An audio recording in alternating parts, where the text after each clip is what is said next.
제목은 참된 회복을 위한 길입니다. 참된 회복을 위한 길. 예레미야 선지자는 이스라엘이 바벨론의 포로로서 70년 동안 포로 생활을 하게 될 것이다 라고 하는 그런 예언을 하게 되었죠. 그러나 실제로 그들이 이 포로 생활을 한 기간은요 70년에 한참 못 미칩니다. 예루살렘 성전이 바벨론에 의해서 회파되고 그리고 무너지게 낸 날부터 시작을 해서 다시 이 성전이 회복되어지고 재건되어지기까지의 시간이 바로 70년이라고 하는 것이죠.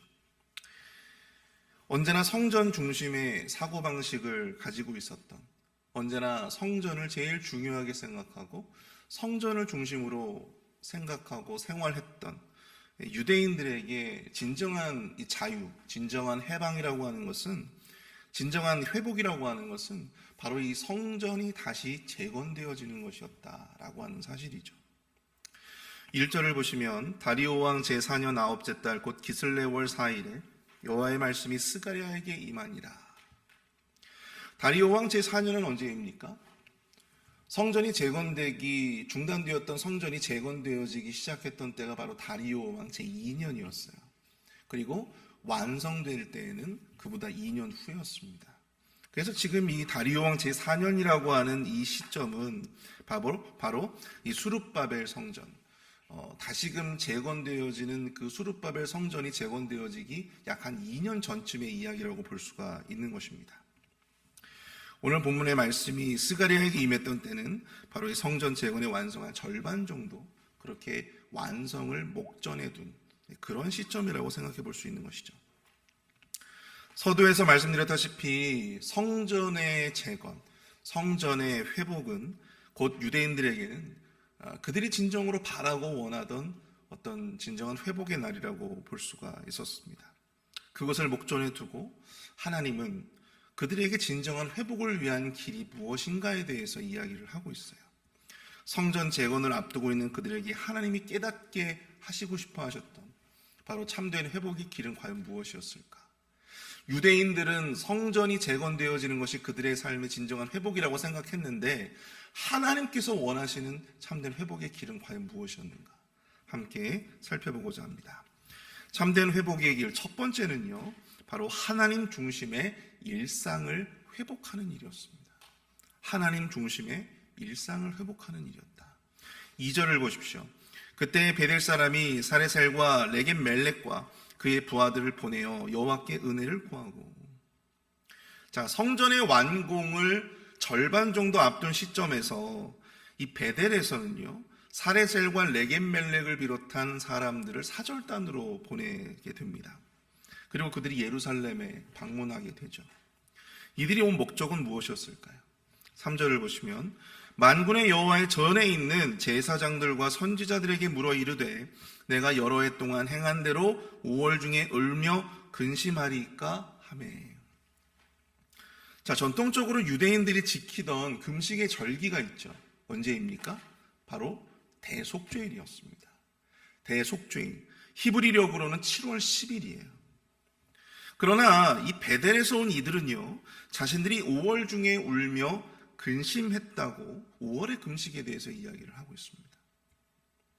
그래서 이들은 제사장들과 선지자들에게 자신들이 해오던 대로 이 5월 중에 금식하는 것을 계속 해야 하느냐, 어차피 이제 조금 있으면 성전이 재건되어지게 될 텐데 성전이 재건이 되어지게 되는 그런 목전에 둔 상황에서 우리가 과연 이 애통과 이 근신의 어떤 상징이었던 금식을 우리가 계속하는 것이 이게 맞느냐, 그것을 이제 그 사절단이 제사장들과 선지자들에게 질문을 하는 것이었죠. 유대인들은 바벨론에 의해서 예루살렘 성이 회파되고 무너지게 된 그 이후로 이 포로 기간 동안 5월과 그리고 7월에 각각 금식을 행했다고 합니다. 자신들이 경험했던 성전이 사라지게 되었다, 성전이 무너졌다, 우리 인생 속에 우리의 삶의 어떤 여정 속에 성전이라고 하는 것이 이제 사라져버렸다라고 하는 것은 그들에게 있어서는 굉장히 큰 고통이었고 그들에겐 굉장히 어떻게 보면 세상이 무너지는 것과 같은, 여러분들의 어떤 세계가 무너지는 것 같은 그런 참담함이었다라고 하는 것이죠. 그래서 그들은 그 애통과 참담함을 담아서 5월달과 그리고 7월달에 각각 2번씩 그렇게 금식의 절기를 지켜왔습니다. 자, 이 5월달의 금식의 절기를 지킨 이유가 있죠. 무엇이냐면 바로 바벨론에 의해서 예루살렘 성전이 무너지게 된 때가 바로 이 5월달이었다라고 하는 것이죠. 그리고 7월은 왜 금식을 하게 되었냐면 이 바벨론의 유다 총독이었던 이 그다랴라고 하는 사람이 극단적인 유대인들에 의해서 살해를 당하게 되었습니다. 그래서 그 일을 계기로 7월 달에 또한 금식을 하게 되었어요.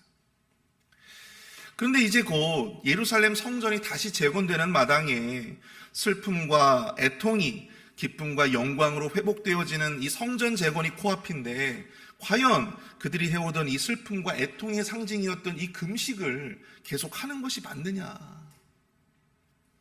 그때 바로 하나님의 말씀이 스가랴에게 임하기 시작합니다. 우리 5절 6절을 함께 보십시오. 온 땅의 백성과 제사장들에게 이르라. 너희가 70년 동안 5째 달과 7째 달에 금식하고 애통하였거니와 그 금식이 나를 위하여 한 것이냐? 너희가 먹고 마실 때에 그것은 너희를 위하여 먹고 너희를 위하여 마시는 것이 아니냐? 하나님은 그들이 그동안 해오던 금식이라고 하는 것이 과연 하나님을 위한 것이었는지를 묻고 있습니다. 나를 위하여 한 것이냐? 그러면서 그들이 먹고 마실 때, 그들이 금식하지 않았을 때를 말합니다. 그들이 금식하지 않았던 평범한 그런 삶의 일상 속에서 그들이 먹고 마실 때에는 자기 자신들을 위해서 그것을 먹고 마시지 않았느냐라고 이야기를 하고 있는 것이죠.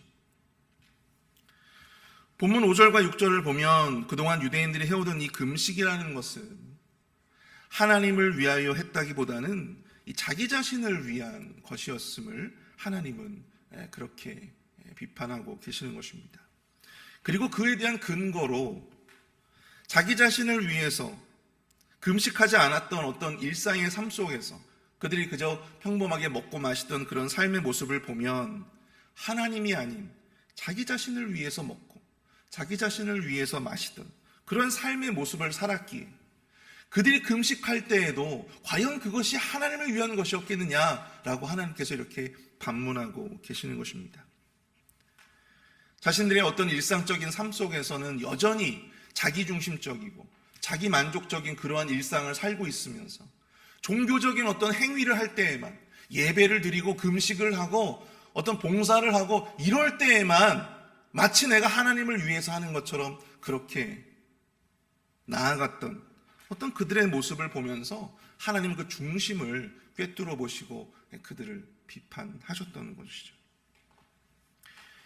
유대인들은 대속죄일 한 번뿐만 아니라 1년에 2번 5월과 7월에 각각 금식일을 정하여 금식하고 애통과 또한 근신을 표현했습니다.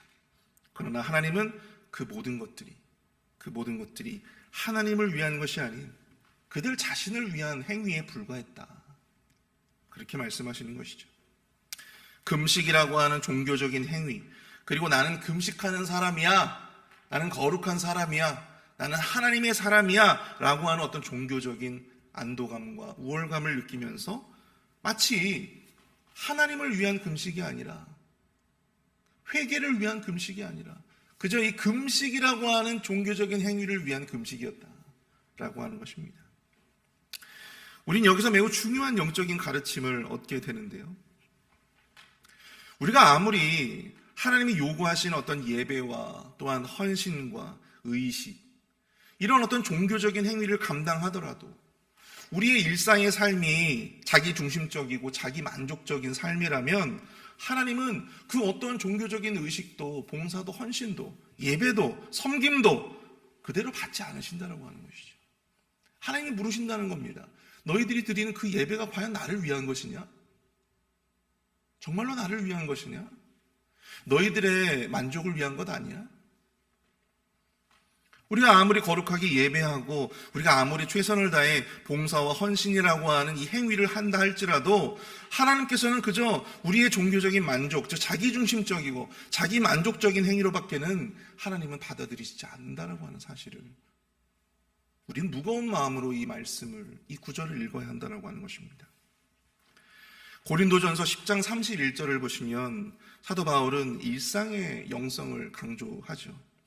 그런즉 너희가 먹든지 마시든지 무엇을 하든지 다 하나님의 영광을 위하여 하라.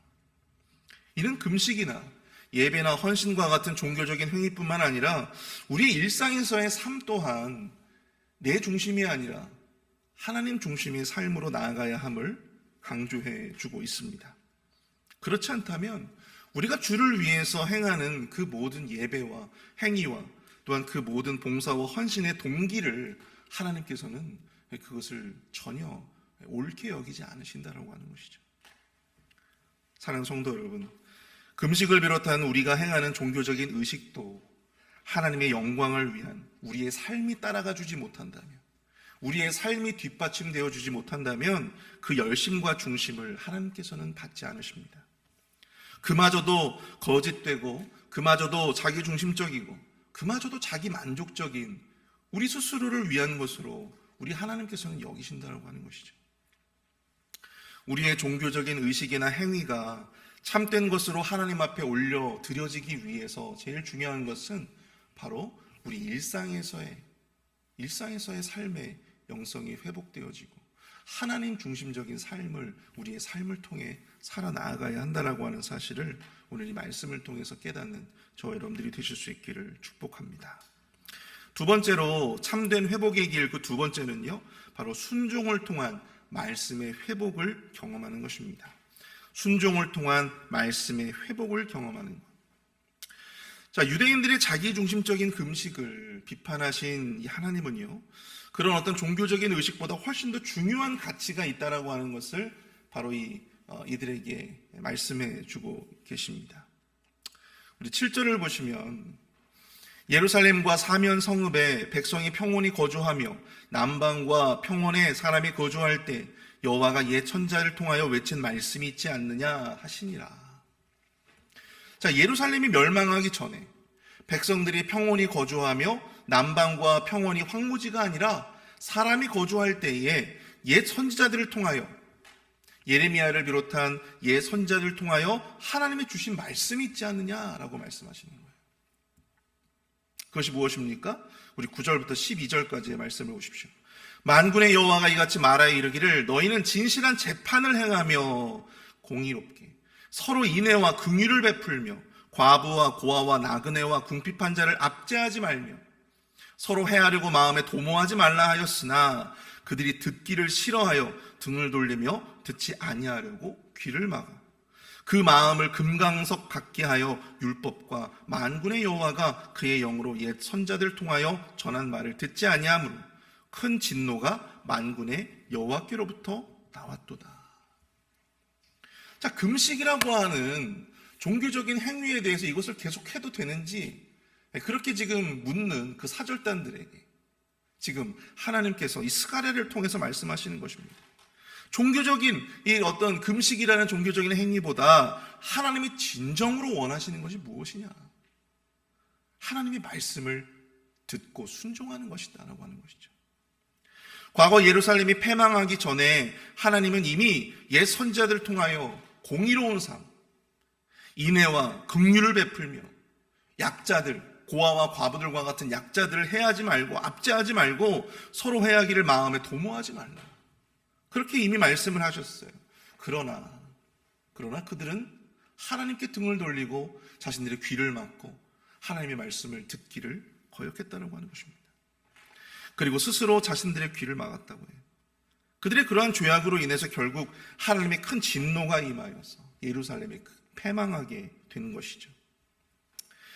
우리는 하나님께서 이 말씀을 주신 목적에 대해서 한번 생각해 볼 필요가 있습니다. 왜 하필 성전 재건을 이제 절반 정도 남겨둔 그 시점에서 하나님은 왜 이러한 말씀을 유대인들에게 허락하시는 것일까?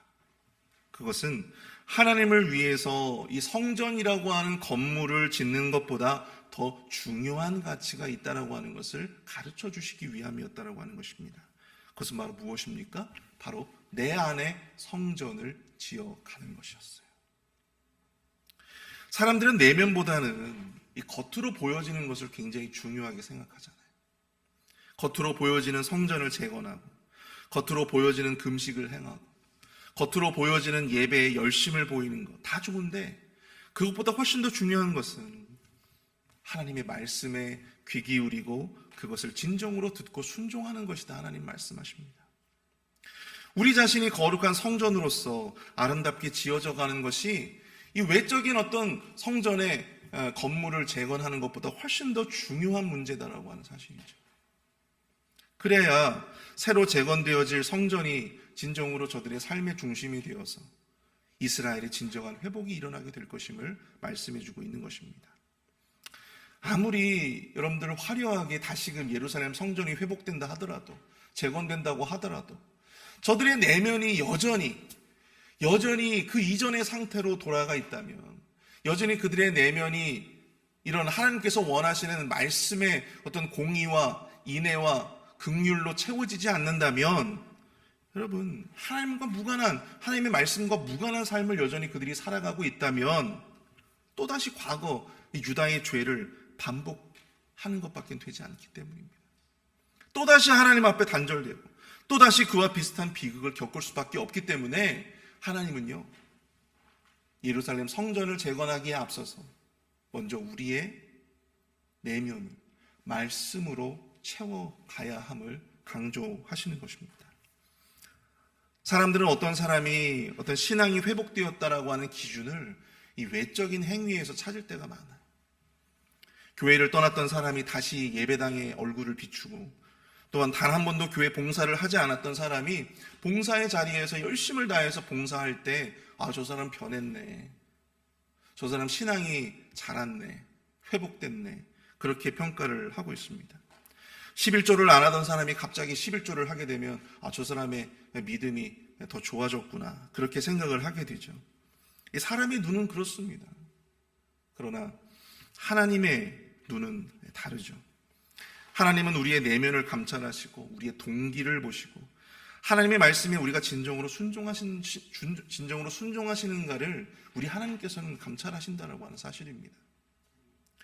여전히 외적인 성전은 잘 지어가는데 여전히 우리의 내면이 그릇되고 여전히 우리의 내면의 동기가 여전히 하나님께 등을 돌리고 있다면, 여러분, 그것은 모래성을 쌓는 것뿐입니다.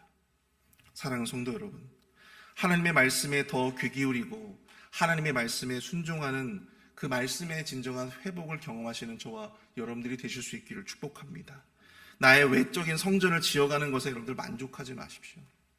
여러분, 외적인 성전도 중요해요. 예루살렘 성전이 재건되어지고 또한 그곳에서 사람들이 예배하는 것도 중요한 일이죠. 그런데 그보다 먼저 더 중요한 일은 자신들의 내면을 말씀으로 채워감으로 자신들의 내면의 성전을 가꾸어 가는 일입니다. 순종이 제사보다 낫다라고 하는 말씀도 있지 않습니까? 선한 동기가 없는 예배, 봉사와 그 모든 헌신들을 다 무너뜨리시고 다시 참된 회복을 위한 말씀의 회복으로 돌아가시는 저와 여러분들이 되실 수 있기를 축복합니다. 오늘도 함께 우리 말씀을 생각하시면서 함께 우리 기도할 수 있기를 원하는데요, 우리 진정한 회복을 위해서 하나님 중심의 일상을 회복하게 하여 주시옵소서.